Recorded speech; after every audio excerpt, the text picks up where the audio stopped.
Estamos gravando agora. Então, na verdade, o que eu estou fazendo? Eu estou pegando esse circuito aqui, né? E colocando ele como um circuito, né? Porém, eu vou colocar ele, eu vou produzir ele, desenvolver ele em impedâncias. E futuramente, se eu quiser mudar as impedâncias, eu mudo, tá bom? Então, vamos trabalhar em cima dele aqui, assim, dessa forma. Então, a primeira coisa que nós fizemos aqui foi redesenhar esse circuito. Então, no desenho de baixo aqui, nós redesenhamos esse circuito.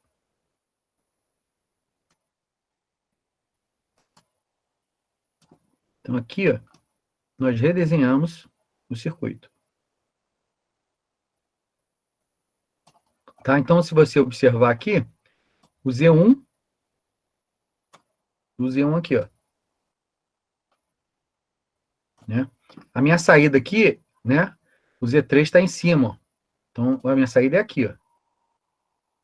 Né? Então, você vai ver que ela continua aqui. O Z2 está para o terra e continua para o terra aqui, ó. Nesse ponto terra aqui. Tá? E no meio do Z2, do Z1 e do Z3, tá vendo? Tem um Z2, ó. Então, você vai ver que o Z2 ficou no meio de Z1 e Z3, ó. Esse ponto aqui. Então, esse desenho aqui, ele representa o mesmo desenho, são equivalentes, né? Esse aqui é equivalente, são equivalentes. Tá bom? Então, como é que ele desenvolveu esse circuito aí? Vamos matematicamente falando, né? Primeira coisa, I1 é igual a I2 mais I3. Então, I1 é igual a I2 mais I3. Tá correto, né? I2 né? Que é esse cara aqui, né? Que é a tensão em cima desse cara. Tensão em cima desse cara. É igual a tensão desses dois caras aqui, ó. Né? Essa tensão aqui, mais menos, é igual a essa tensão aqui, mais menos. Supondo que, né, obviamente, está supondo que essa impedância aqui é infinita. Né? Ou seja, não há corrente circulando para cá por enquanto. Então, a impedância em cima de Z3 e Z4, Z3 e Z4, é igual a tensão em cima de Z1. Tá? Então, ele achou essa equação aqui. Então, é importante, né, que esse cara aqui tem um isolamento de impedâncias nesse cara aqui, né? Esses caras sejam meio isolados. Né? Esse aqui seja uma fonte de tensão e esse aqui seja uma impedância para lá, a impedância que eu enxergo para lá seja muito alta. Né? Para que essa equação seja verdadeira. Agora, como eu tenho aqui o I2, o I3, né? O I3 aqui, ó. O I3 aqui, ó. Eu pego aqui e substituo, pego esse 3 aqui e substituo aqui. Então, eu vou pegar esse 3, trabalhar ele para que eu possa substituir aqui. E aí, no caso, eu vou ter uma equação com apenas I1 e I2, que foi o que ele fez aqui, ó. Como também, eu posso fazer um cálculo utilizando o I2 e substituir o I2 aqui, né?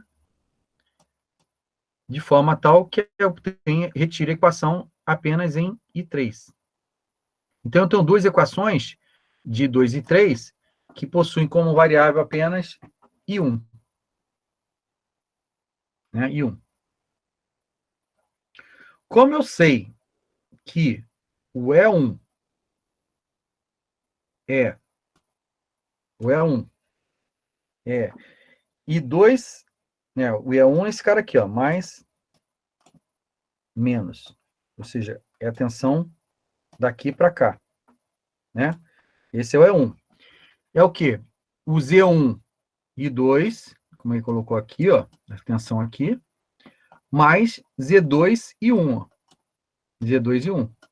Então, essa tensão aqui, ó, mais menos, mais essa tensão aqui, mais menos, dá essa tensão E1.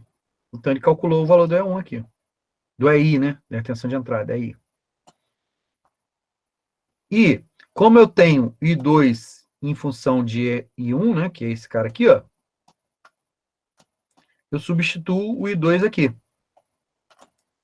E aí eu vou ter uma equação de E1, de EI, né? Com I1. I1. Multiplicando esse cara aqui por esse cara aqui, ó, eu vou ter essa equação grande aqui.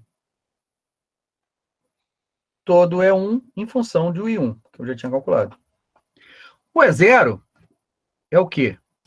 Então, a minha intenção total, gente, sempre nesse objetivo final, né, é calcular isso aqui.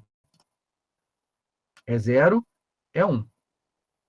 Então, o que ele está buscando aqui? A primeira coisa que ele fez foi calcular o E1.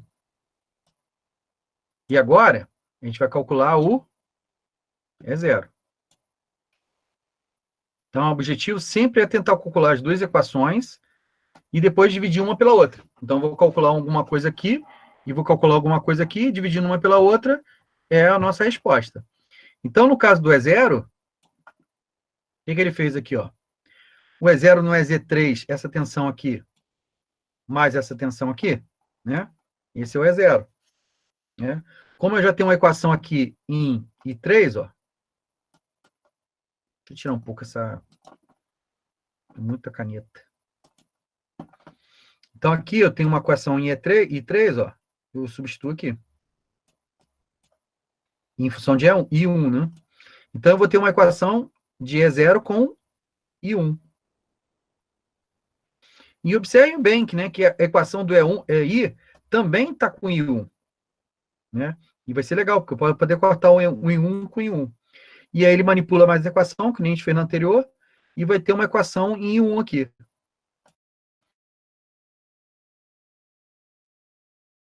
E essa equação, né, ou seja, o resultado final dessa equação, e dividir uma pela outra. Então, quando eu divido essas duas equações, o que eu tenho? Eu tenho essa equação gigantesca. Quando eu faço as impedâncias que nós temos lá, o Z1, quem é o Z1? Z1 é um capacitor, que é esse cara aqui. Quem é o Z2? Z2 é esse cara aqui. Z3, esse cara aqui. E Z4, esse cara aqui, substituindo nessa equação, cada um deles, né, calculando pelas impedâncias dele, ó, a gente vai tirar, vai fazer a substituição, né?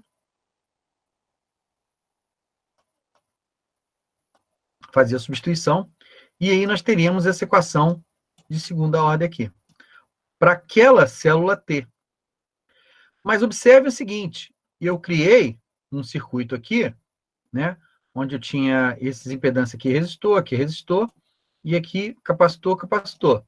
Só que agora eu faço o seguinte, como eu já tenho um modelo com impedâncias, eu agora posso usar o modelo de impedâncias para um outro modelo, trocando até, no caso aqui eu fiz a troca, né, ó, se você olhar esse circuito aqui, esse circuito e o outro circuito, a única coisa que eu fiz foi trocar os resistores por capacitor e o capacitor por resistor. Tanto aqui eram resistores, no circuito anterior. Tá vendo?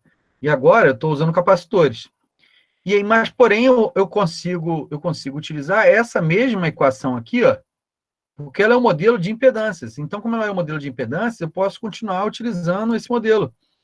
Só que eu vou ter que mudar as impedâncias. Então, o Z1 agora passa a ser esse resistor. Antes, o Z1 era esse capacitor. O Z2 era uma resistência. Agora o Z2 é um capacitor. E aí, fazendo toda essa substituição, né, a gente vai ver que essa equação agora passa a ser essa equação aqui. Então, nós temos dois circuitos T's, né, T's, que a gente pode fazer a substituição. Por exemplo, poderia ter colocado naquele lugar dos capacitores ali um indutor. Poderia colocar um indutor e um capacitor, né? Poderia colocar qualquer coisa aí. Ou seja, eu não dependo mais de saber qual componente que eu vou colocar ali. Né? Porque o componente que eu vou colocar ali, eu posso usar o modelo, que é esse modelo aqui. De cima. Esse modelo aqui, ele serve para qualquer circuito T né, utilizando qualquer impedância como seus componentes. Desenvolver circuitos utilizando as impedâncias como se fossem blocos. E no final, fazer a substituição das impedâncias, que às vezes carregar essas impedâncias, esses valores, né, por exemplo, aqui no caso do Z2 aqui, né, o Z2 aqui, ó, que você tem 1 sobre S, né, e aí as impedâncias ficam só numéricas, né, dependendo do valor, você, né, fica carregando esses valores assim, que às vezes atrapalham, né, pode ficar atrapalhando você, ou você pode carregar essas variáveis com o nome, né, batizados pelos nomes das impedâncias, né, e aí você vai e no final você faz a substituição total. E essa equação fica uma equação geral, é muito mais prático, né? Muito mais prático. Então é uma forma de modelar o circuito.